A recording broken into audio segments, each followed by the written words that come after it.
Welcome. My name is Ade Sobenjo. If you are joining us for the very first time, then welcome to the family. In today's video, I want to start to share with you 3 things that would make any marriage work. Having a great marriage is great work. It's work. It's not automatic. The fact that you find someone does not automatically mean the marriage is going to work.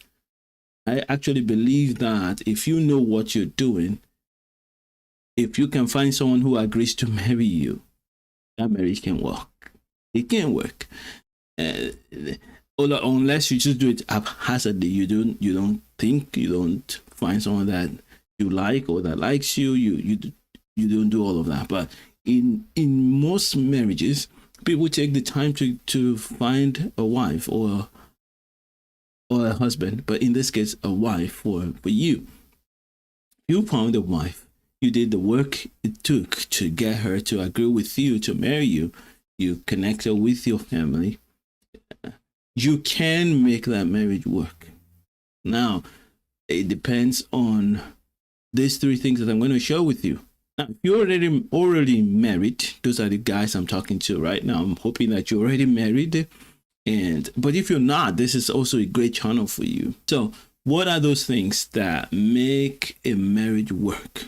You're a man right there, and you want to have a great marriage. You have your goal for your marriage. I want to have a marriage where my wife loves me, respects me, we work together, and our children love the Lord, they serve the Lord, and together as a family, we make disciples for Jesus, and we impact our community.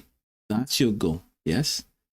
Most men, that's their goal. And if you don't have that goal, you've never really articulated your goal, go ahead and do it.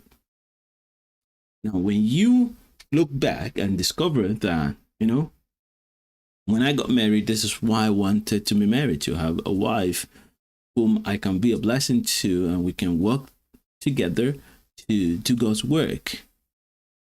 But it's not happening. Sometimes my wife is not talking with me for weeks. You may think that this is strange if you're having a great marriage, but if you're not having a great marriage, you know what I'm talking about. You communicate about the children, but there's no joy. You feel that you are living with a stranger. She's always angry, always moody, very rude, disrespectful to you and to your family members. And you're wondering, what am I doing here? You're working hard, you're providing for the family, but you're sad, dissatisfied. I want to say to you, the fact that you are watching this video and you've watched it to this point, you are on the path of transformation. Any man who can make up their mind that, you know what, I'm going to fix this marriage, my marriage is going to work, is already on the path. There are very few men that do that. I know that because I talk with people regularly, to help them with their marriage. And I find that most men are just hoping that their wives will change. They're not ready to do what it takes. They just hope it. Hoping is not a good strategy. Hoping is good. It helps you not to give up, but that's not a strategy. You need to find a strategy. So there are 3 things that I find that men who have great marriages have. 3 things. I will start with the first one today. And then tomorrow I'll talk about the other 2. The very first one is confidence. If you are going to have a great marriage, you have to develop confidence. You must be confident in whom you are and whose you are. Whom you are and whose you are. Those are the 2 areas of confidence that men who have working marriages have. If you find a man who says, I've been married for 40 years and I'm so glad that I married my wife, you will see obviously a confident man. Women are attracted to confident men, not only rich men. Of course, most confident men are also okay. They don't have to be rich. Most rich men are confident. Most confident men are attractive. It's amazing how this works. When you know what you're doing, you're confident, you'll be attractive. Now, attracting a woman doesn't mean that you're going to have a great marriage. That's just the first step. So you're attracted. She is attracted to you. She respects you because you're confident in yourself. You exude confidence. Now, confidence in what? What makes you confident? This is where the difference is. If you are confident in your work, I'm an engineer and I'm good at what I do, you're going to be confident. When there's a problem, you're just going to face that problem and fix it, right? That's why you are earning the big bucks in your workplace. You can transfer that into marriage and into any area of your life. That's why I believe that if any man hires me to coach them, usually I can guarantee you that in 3 months, things will change drastically. Why? Because I'm going to train you how to transfer what you already do in your other areas of life into spiritual. That's what I do. And I'm so glad that I can do that for you. And it's what I want to try to do with you right now. If you have confidence that you will have a great marriage, regardless of what you're seeing right now, then you're going to have a great marriage. That's how men who have great marriages have them. They have confidence that, you know what, my marriage is going to be it's going to be good. They are sure. They have confidence. Where does that confidence come from? It comes from two places. Number one, confidence comes from God. Knowing that I'm a child of God, knowing that you have God's love in you gives you confidence. Second place where confidence comes from is I know that I have the best interest of my wife at heart. All that I'm doing is to bless her. Then it brings confidence that it's going to be good. No one intentionally runs away from a good thing. So this is where the confidence comes from. If you have that confidence, you're going to have a great marriage.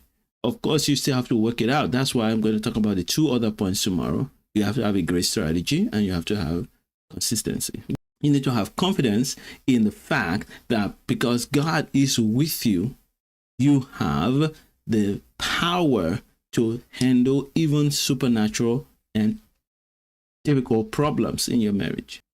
You need to have confidence in God, in the fact that God answers your prayers, in the fact that God loves you, in the fact that God is with you, in the fact that God is in you, in the fact that God has given you a project, a purpose, and that God is willing to work with you to achieve that purpose. You need to know it, you need to be assured of it, and you need to live it. Now, the second part of confidence is confidence in who you are. First is in God, whose you are. I am a child of God. God's with me. The second part is in who you are, what God has made you to become as a result of what Jesus did on the cross. Most men who understand what Jesus has done on the cross for them also understand how that translates into marriage, because the work that Jesus did on the cross is a replica of what God wants to do in the marriage between the man and the woman.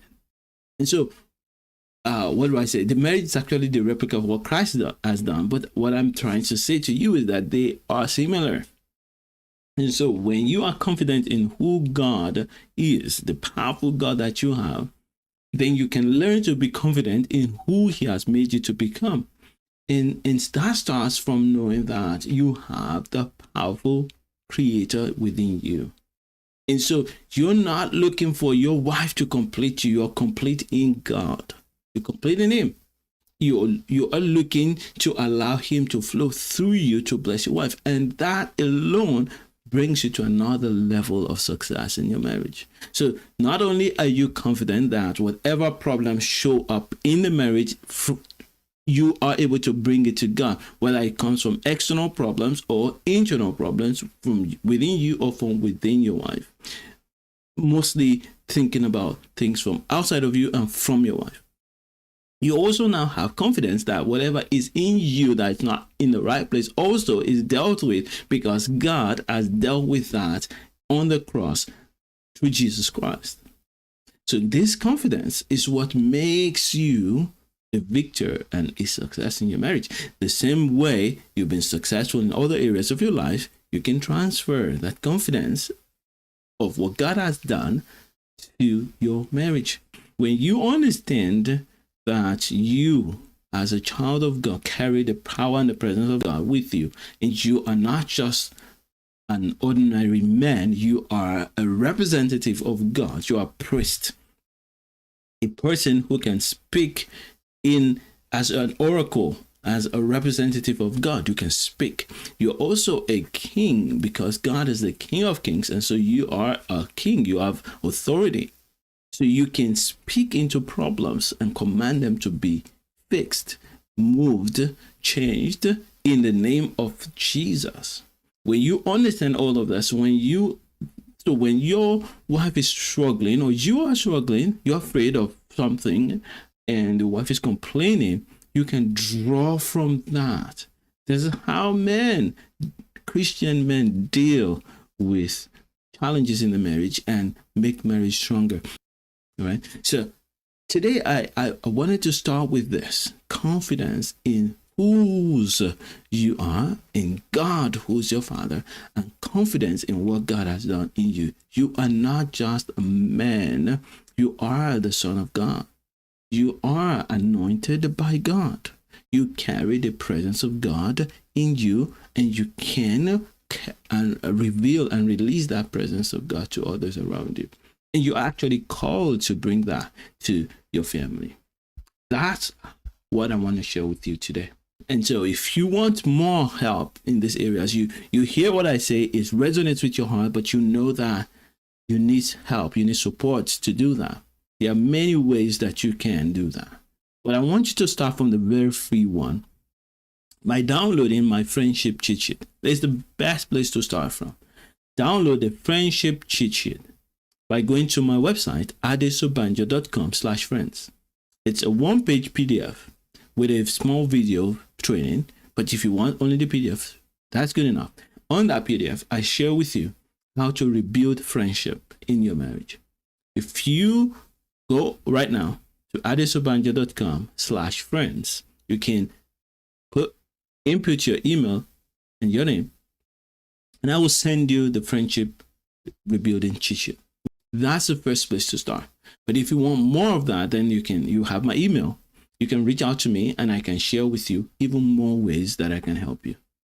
If you're not subscribed to this channel, subscribe to the channel, because I share every weekday stuff.